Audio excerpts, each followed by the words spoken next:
Assalamu alaikum wa rahmatullahi wa barakatuh.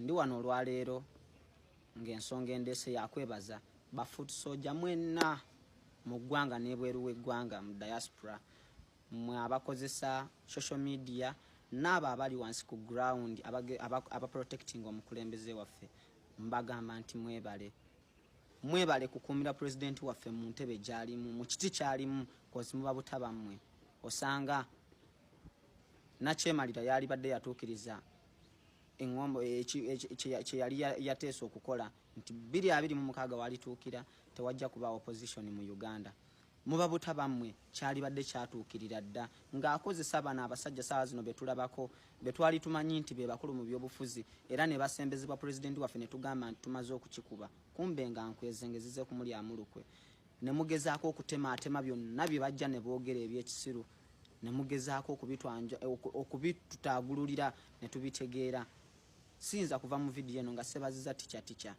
okoze omulimu gw'amaanyi nnyo mu struggle yaffe ey'okuliberating eggwanga lyaffe okuliteeka mu ggwanga lye twagala okulabako essuubize sinza kuva mu eno video nga sebaziza IGG waffe up top boss wallahi Allah ayongere okukuuma ayongere n'okukuumiramu eyo embeera gy'olimu si kukuuma kwokka sisobola kumalako video eno nga sebaziza Umaru Kiseka owa deep politics for real gwe simanyi kifo kyonna Allah kyali bayasiimye okukuwa kyabakuwa nga tutuuse mu Uganda entuufu Asadamani Makebe simanyi video okolanga ya dakiika emu ng'ebintu byoyogereddemu omuntu asobola kubinnyonnyolerwa mwaka mulamba temuba kuba mmwe Shama Uganda King Fiki twali baddewo tutya twalitegedde tutya nti kituufu ensi bweti bwetambulira bano abasajja zaali nkwezenge nga batuula mu busuuti ne bambala obutaayi ne tulowooza nti be bamanyi kati saawa zino bubaswaza batambulira mu gomesi n'abitengi for real omulimu gwe mukoze gw'amaanyi okukuma president waffe nti okuva lwe twava mu kalulu 2021 ne kati tulabikanga abalonzi omwezi oguwedde singa simwe teyali baddewaawo nsaba Allah ayongere okubankumira mwenna gye muli ate temuzikiza temujjaako mukono temujjaako kigere ku bleach. Assalamu alaikum wa rahmatullahi wa barakatuh. Bashamu wa Bupi wangi bro kiki kyennyini ekyakuleetera okwegatta ku musajja Robert Kyagulanyi Ssentamu nga tetunayingira kalulu ka 2021 twafuneeyo excitement nti twali tulabye omuntu eyali azze mu byobufuzi nga tulabanga atasaanidde nga tulina gye tumumanyidde nti muntu wa ndongo miziki bikinga so twagenda neyo excitement nze nganze namuwagira lwekera campaign nenzibeeramu nnyo n'akalulu nennonda kuba by then already nali nina ID nga n'okulonda nnondera naye ekintu ekyandetera ate okwagala ennyo Bobi Wine olwo kati nvudde kwena excitement kati olwo ntandise okuwuliriza speech ze ntandise okuwuliriza ebigambo ebimuvaamu olunaku lumu yali mu nsi gye bayita Denmark ekibuga bakiyita Copenhagen waliyo kye bayita Democracy Summit omukyala balinga abali mu holo balinga bwekityo naye nga mulimu abantu bangi mwalimu omukyala oyo omukyala yali mukulukulumu yamubuuza ekibuuzo n'amugamba Bobi Wine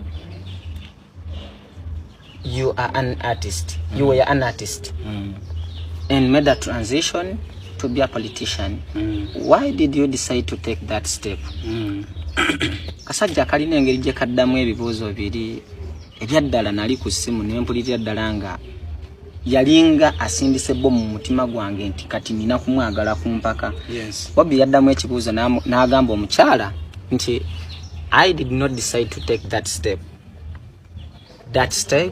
decided to take me endulu neekuba mu kizimbe nga nange mu mutima mpuliranga gwe bakubye essasi n'amala nazaako ebigambo okungulu ebigamba bwe biti I am an artist I prefer being an artist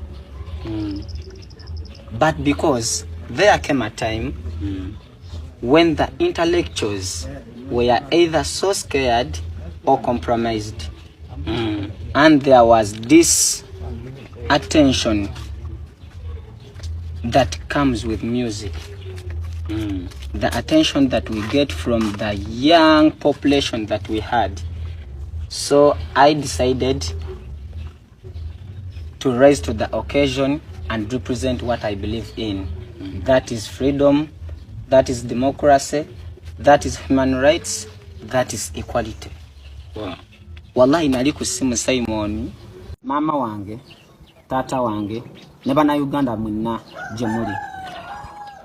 Tugenda mu kulonda, tusigaze omwaka gumu, naye nze ku lwange ndabanga abasigaze omwezi oba emyezi. Tugenda mu kalulu nga kaliko ekigambo vote wabulanga ekisooka kiri protest. Tugenda mu protest vote. Protest kitegeeza ki?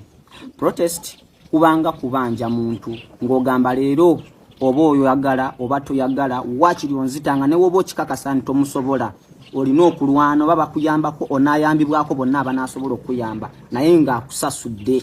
Kati kye tugenda kera ku makya tugende tulonde.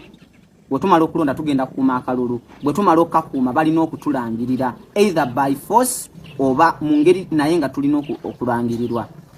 Tukkiriza nti tugenda kuwangula. Oba gano tulangira tulina okukola ki? Okubanja obuwanguzi bwaffe mu mbeera yonna kye tuba tusooka okuteeka mu bwongo. Naye njagala oteeka ekintu ekirala mu bwongo. Omuntu kasita omubanja mu ngeri ey'obusungu n'amaliriza ng'akuwininze ng'akudifeatinze alina okukubanja.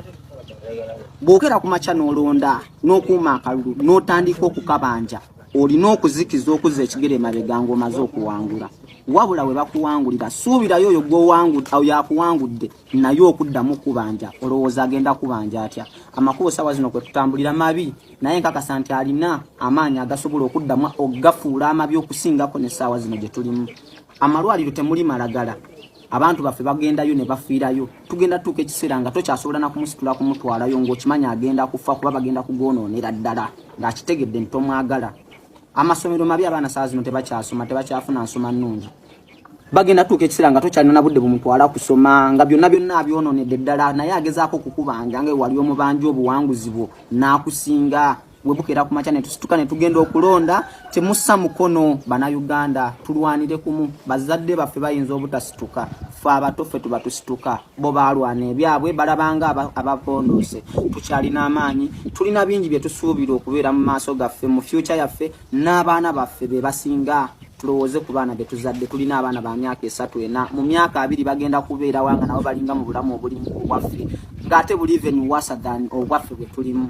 Mulabe ekyabadde Syria naffe tusobola okukikola ne wekaba kati ne wobeera nkya ne woba wiiki ejja tusobola okukikola ne tutatuukayo mu kalulu naye nga bwe kaba katuuse buli omu yeebeereremu temuzza mukono mabega.